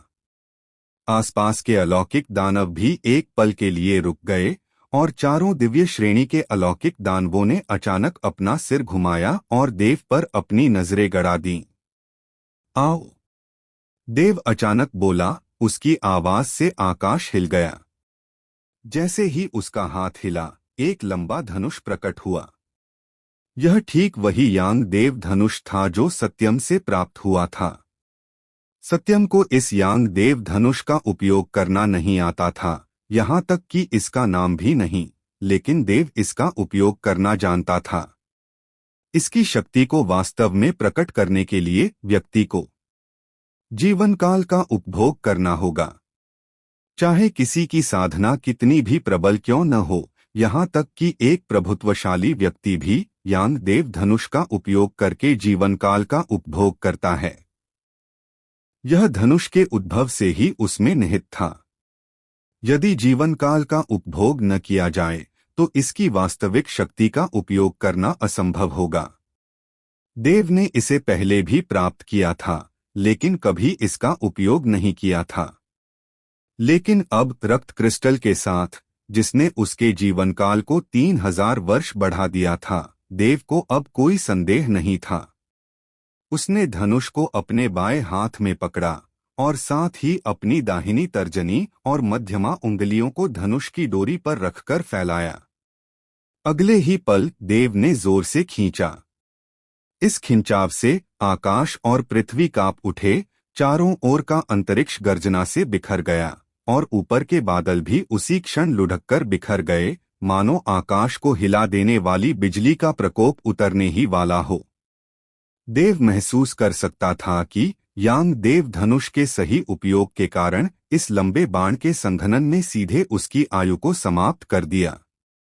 10 वर्ष, 20 वर्ष, 30 वर्ष, 50 वर्ष। इस क्षण देव की ड्रैगन शक्ति के साथ पूरे 50 वर्ष की आयु एक साथ समाप्त हो गई।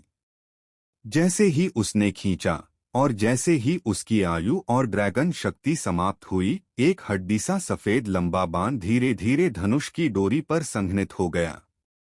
जब सत्यम ने पहले इसका इस्तेमाल किया था तो उसने जो तीर बनाया था वह सुनहरा था, लेकिन इस समय देव के हाथ में वह तीर हड्डी सफेद था। दोनों रंग अलग थे और उनकी शक्ति भी बहुत अलग थी। हालांकि देव की साधना सत्यम जितनी ऊंची नहीं थी, एक से ज्यादा स्तरों का अंतर था, फिर भी देव ने सबसे सही तरीका अपनाया, सीधे जीवनकाल को ग्रहण किया। सत्यम यह नहीं जानता था और नहीं कर सकता था। भन! जैसे ही हड्डी सफेद तीर संघनित होना शुरू हुआ, अंतरिक्ष में तुरंत गुनगुनाहट होने लगी। देव के चारों ओर सारा शून्य क्षेत्र उसी क्षण मानो रुक गया हो, मानो समय ही जम गया हो। तीर का संघनन 1 उंगली की लंबाई से बढ़कर 2 उंगलियों तक, फिर 3 उंगलियों तक और फिर अचानक बढ़कर 1 मीटर तक पहुंच गया। यह 1 मीटर लंबाई उस समय इस्तेमाल किए जाने वाले तीर की आधी थी, लेकिन इससे निकलने वाले भयानक दबाव ने आसपास के सभी लोगों को एक साथ चौंका दिया। यह क्या है? यह तीर!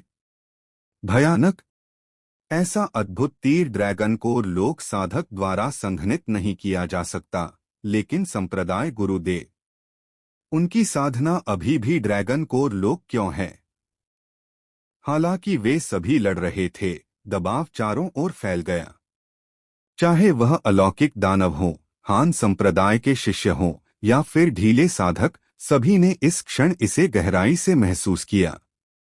उनके पास ऊपर देखने का समय नहीं था, लेकिन वे कल्पना कर सकते थे कि इस तीर में कितनी शक्ति है। यहाँ तक कि 4 दिव्य श्रेणी के अलौकिक दानव भी इस क्षण रुक गए। ऐसा लग रहा था कि वे उस तीर से निकलने वाली भयानक आभा को महसूस कर पा रहे थे। काफी नहीं।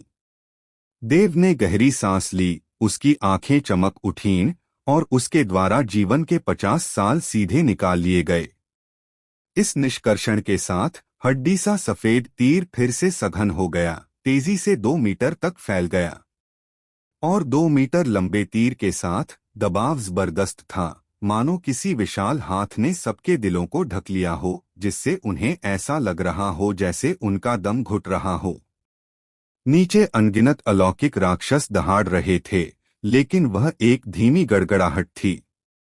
उनकी आंखें, जो क्रूरता और रक्त पिपासा से भरी थीं, तीर को देखते हुए गहरी आशंका व्यक्त कर रही थीं। मर जाओ। एक निश्चित क्षण में देव अचानक बोला और उसकी तर्जनी और मध्यमा उंगलियां, जो धनुष की डोरी पकड़े हुए थीं, मुक्त हो गईं। धमाका। तीर की अत्यधिक गति के कारण कोई सीटी की आवाज नहीं आई, इसके बजाय जैसे ही तीर छोड़ा गया, शून्य लोक में एक भयानक गर्जना गूंज उठी। बाण जहां भी गया, पूरा शून्य लोक तुरंत ढह गया। शून्य लोक तीर के दबाव को झेलने में असमर्थ लग रहा था और एक जबरदस्त झटके के बीच उसने एक गहरा काला इंद्रधनुष बनाया, जो सीधे देव के सबसे नजदीक दिव्य श्रेणी के अलौकिक दानव की ओर बढ़ रहा था। उस अलौकिक दानव ने तीर की आभा को बहुत पहले ही भांप लिया था। देव को अपनी उंगलियां छोड़ते देख वह तुरंत बचाव के लिए तैयार हो गया, लेकिन तीर बहुत तेज था। लगभग पलक झपकते ही वह इस अलौकिक दानव के सामने आ पहुंचा। इससे पहले कि वह कुछ प्रतिक्रिया कर पाता, वह सीधे उसके शरीर के ऊपरी भाग को भेद गया। धमाका। दिव्य श्रेणी के अलौकिक दानव की आंखें अविश्वास से चौड़ी हो गईं और उसके क्रूर चेहरे पर गहरी अनिच्छा दिखाई दी। जिस क्षण तीर उसके शरीर में घुसा, वह एक धमाके के साथ फट गया, रक्त के धुंध में बदल गया और अंततः रक्त क्रिस्टल में संघनित हो गया। एक ही वार में मारा गया। देव द्वारा तीर चलाने से लेकर इस दिव्य श्रेणी के अलौकिक दानव की मृत्यु तक समय की एक सांस भी नहीं बीती, इसे तात्कालिक कहा जा सकता है। उस अलौकिक दानव ने कोई प्रतिरोध नहीं किया। वास्तव में जब तीर उसके ग्लेबेला में घुसा, तब भी उसकी हथेली ऊपर उठी हुई थी, मानो किसी बचाव के लिए। लेकिन यह सब बहुत देर हो चुकी थी। उसकी गति तीर की भेदने वाली गति के बराबर नहीं थी। इस दृश्य ने पूरे क्षेत्र में एक सामूहिक स्तब्धता पैदा कर दी। चाहे वह साधक हो या अलौकिक दानव जो पागल हो गए थे, उन सभी को इस क्षण एक क्षण की स्पष्टता मिली। साधकों को इस पर यकीन नहीं हो रहा था और अलौकिक दानवों को तो और भी ज्यादा। यह एक दिव्य पद था जो मानव छद्म सम्राट लोक के बराबर था। उन अलौकिक राक्षसों के लिए देव का आभामंडल केवल राक्षस तारे के स्तर का था। इतनी शक्ति के साथ कोई भी दिव्य श्रेणी का व्यक्ति अपने हाथ के एक झटके से उसे आसानी से कुचलकर मार सकता था। लेकिन इस समय देव के एक ही प्रहार ने एक दिव्य श्रेणी को सीधे मौत के घाट उतार दिया। इसने सचमुच उनकी कल्पना को उलट दिया। अलौकिक राक्षसों की तुलना में साधक तुरंत उत्साहित हो गए। हालांकि वे हमेशा से ही ड्रैगन कोर क्षेत्र के साधक देव को लेकर कुछ हद तक संशय में रहे थे, फिर भी देव की असली शक्ति निश्चित रूप से सिर्फ ड्रैगन कोर क्षेत्र से कहीं बढ़कर थी। धमाका। इस अलौकिक राक्षस को मारने के बाद तीर बिल्कुल नहीं रुका, हालांकि वह थोड़ा सिकुड़ गया। जैसे ही उसने शून्य क्षेत्र को चकनाचूर किया, वह फिर से दहाड़ता हुआ बाहर निकला, सीधे अगले अलौकिक राक्षस की ओर बढ़ गया। हर चीज को बताने में बहुत समय लगता है, लेकिन वास्तव में यह बहुत कम समय में हुआ। लगभग उसी क्षण जब पहला अलौकिक दानव मरा, तीर एक सफेद रोशनी में बदल गया, जिसके पीछे एक शानदार गहरा काला निशान बना हुआ था, और दूसरे अलौकिक दानव के सामने आ पहुंचा। दहाड़! यह अलौकिक दानव दहाड़ा। उसकी आंखों से लाल रोशनी फूट पड़ी। लाल रोशनी खून के धुंध में बदल गई, उसके पूरे शरीर को ढकने की कोशिश कर रही थी। लेकिन इससे पहले कि खून का धुंध उसे ढक पाता, तीर फिर से आर पार हो गया। इस बार यह उसके ग्लेबेला से नहीं, बल्कि उसके गरजते मुंह से हुआ था। इस अलौकिक दानव का पूरा शरीर जोर से कांप उठा। वह साफ महसूस कर सकता था कि अगर यह एक साधारण तीर होता, तो अगर यह उसके मुंह से होकर भी निकल जाता, तो यह कोई जानलेवा चोट नहीं पहुंचाता। लेकिन जब यह तीर उसके मुंह में घुसा, तो अचानक एक भयानक विनाशकारी शक्ति के साथ फट पड़ा।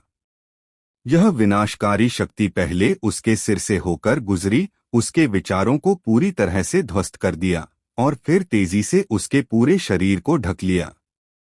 अंत में उसका विशाल शरीर फिर से धड़ाम से गिर पड़ा। दूसरा दिव्यपद अलौकिक दानव मृत। पूरे क्षेत्र में कुल 4 दिव्यपद अलौकिक दानव थे, और पल भर में उनमें से 2 देव द्वारा मारे जा चुके थे। सभी साधक कांप उठे और गहरी खुशी प्रकट करने लगे। मुकुल के पास आखिरकार एक पल का समय बचा। उसने देव की ओर देखा, और उसकी आंखों में जटिलता और भी गहरी हो गई। क्या वह अब इतना शक्तिशाली हो गया है? मुकुल बुदबुदाया। न केवल वह, बल्कि अजीत भी बेहद जटिल था।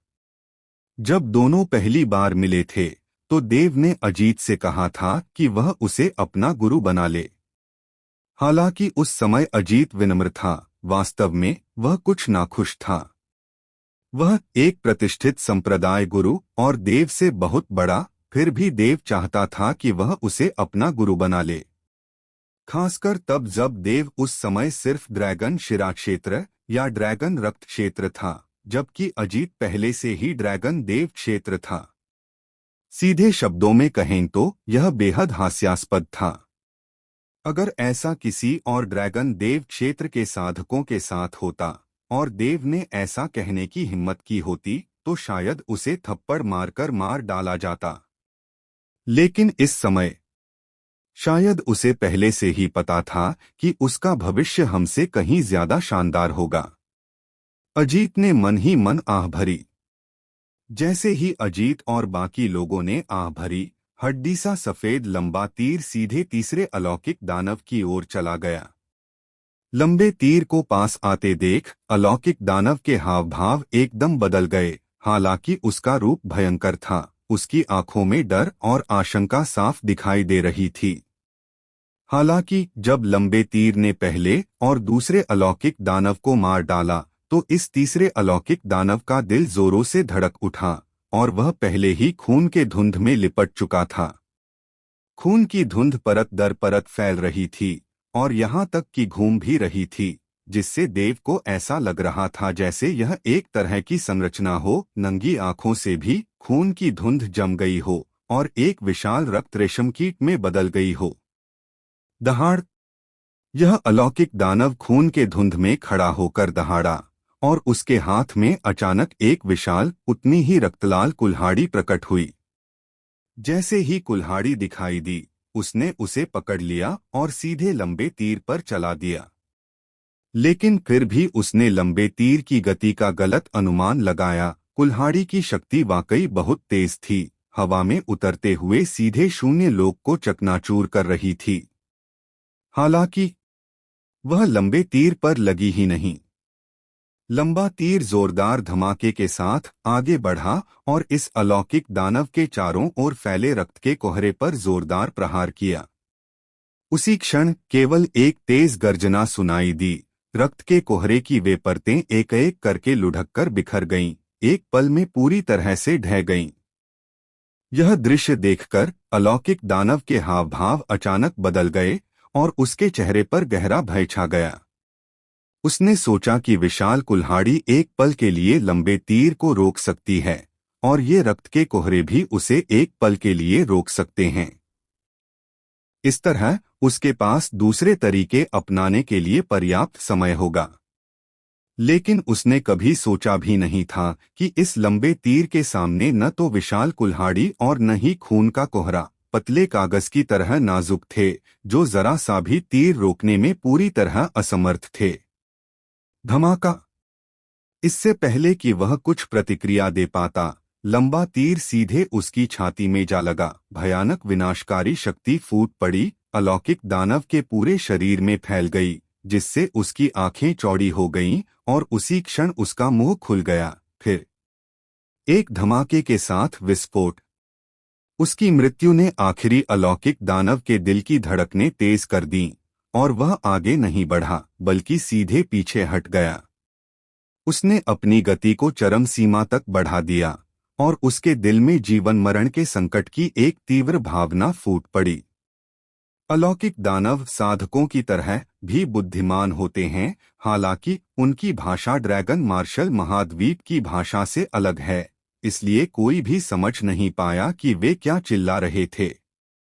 इस क्षण अंतिम अलौकिक दैत्य तेजी से पीछे हट गया, लेकिन लंबे तीर की गति और भी तेज थी, जिससे उनके बीच की दूरी तेजी से कम होती जा रही थी। जियस। लंबे तीर को आते देख यह अलौकिक दैत्य अब खुद को रोक नहीं सका और अचानक बोल पड़ा। जैसे ही ये दो शब्द निकले, जियस महान दैत्य देवता, जो पालकी पर आंखें बंद करके मानो नींद में बैठे थे, ने अचानक अपनी आंखें खोल दी। और जैसे ही उन्होंने अपनी आंखें खोली, हड्डी सा सफेद लंबा तीर सीधे चौथे दैत्य देवता की पीठ में जा लगा।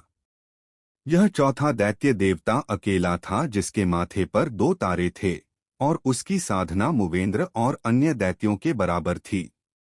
जब लंबे तीर ने उसे छेदा तो उसकी आंतरिक साधना गड़गड़ा उठी और उसके माथे पर लगे 2 तारे भी पीछे हट गए। उसके शरीर में एक भयानक विनाशकारी शक्ति दौड़ गई, मानो उसके सभी आंतरिक अंगों को चकनाचूर कर देने वाली हो, और यहाँ तक कि उसका मन भी इस समय टूटकर बिखरने के कगार पर लग रहा था। उसके हाव भाव एकदम बदल गए। उसकी भयंकर गर्जना के बीच उसके माथे पर स्थित 2 तारे सचमुच उसी क्षण ढह गए। धमाका। ढहते समय एक जबरदस्त आवाज ने आकाश और पृथ्वी को हिला दिया। दैत्य देवता के शरीर से रक्त की धुंध फूट पड़ी और दोनों तारों ने एक भ्रम पैदा कर दिया, जो तेजी से 2 विशाल पर्वतों की तरह फैलते हुए उसके पूरे शरीर को गड़गड़ाहट से ढक गया। धमाका। लगभग एक पल में उस अवर्णनीय विनाशकारी शक्ति ने एक तारा सीधे नष्ट कर दिया। यहाँ तक कि दूसरा तारा भी ढहने से पहले केवल एक क्षण के लिए ही टिका रहा। दैत्य देवता के चेहरे पर निराशा छा गई। उसने जियस के महान दैत्य देवता की ओर देखा तो पाया कि उसने अभी अभी अपनी आंखें खोली थीं और अपनी हथेली ऊपर उठा रहा था, मानो इस क्षेत्र को दबाने वाला हो। हालांकि दमन के बावजूद उसे अब बचाया नहीं जा सकता था। धमाका। एक जबरदस्त विस्फोट हुआ, मानो कोई आत्मविस्फोट हो। दानव देवता की सौझांग आकृति इस क्षण पूरी तरह से ढह गई, रक्त के धुंध में बदल गई और अंततः एक रक्त क्रिस्टल में संघनित हो गई, जिसे देव ने पकड़ लिया। 4 दानव श्रेणी के अलौकिक दानवों को लगातार मारने के बाद मूल रूप से 2 मीटर लंबा हड्डी सफेद तीर अब आधे मीटर से भी कम रह गया था। लेकिन यह आधा मीटर देव की टिमटिमाती निगाहों के नीचे जियस महान दानव देवता की ओर इशारा कर रहा था। गड़गड़ाहट। जैसे ही देव की उंगली जियस महान दानव देवता की ओर इशारा कर रही थी, उनकी विशाल हथेली पहले से ही इस क्षेत्र की ओर गड़गड़ा रही थी। ड्रैगन संप्रभु क्षेत्र के बराबर उनकी शक्ति जियस की शक्ति को हिला देने वाली थी। उनके हाथ के एकमात्र झटके से आकाश और पृथ्वी का रंग बदल गया और हवाएं और बादल पीछे हट गए। जैसे ही उनकी हथेली लंबे तीर से टकराई, लंबे तीर से एक बार फिर भयानक विनाशकारी शक्ति फूट पड़ी। लेकिन उस हथेली के नीचे हड्डी सा सफेद लंबा तीर अचानक रुक गया। धमाका। देव की आंखें ठंड से भर गईं और वह ठंडी आवाज में बोला, धमाका। जैसे ही उसके शब्द निकले, लंबा तीर जोर से फट गया। उस क्षण एक अवर्णनीय गर्जना फैल गई, मानो सबके कान बहरे हो गए हों। उस क्षण भयानक लहरें 10 झांग लंबे एक लंबे तीर में फिर से संघनित हो गईं, और वह लंबा तीर जियस महादानव देव की हथेली में जोर से जा लगा।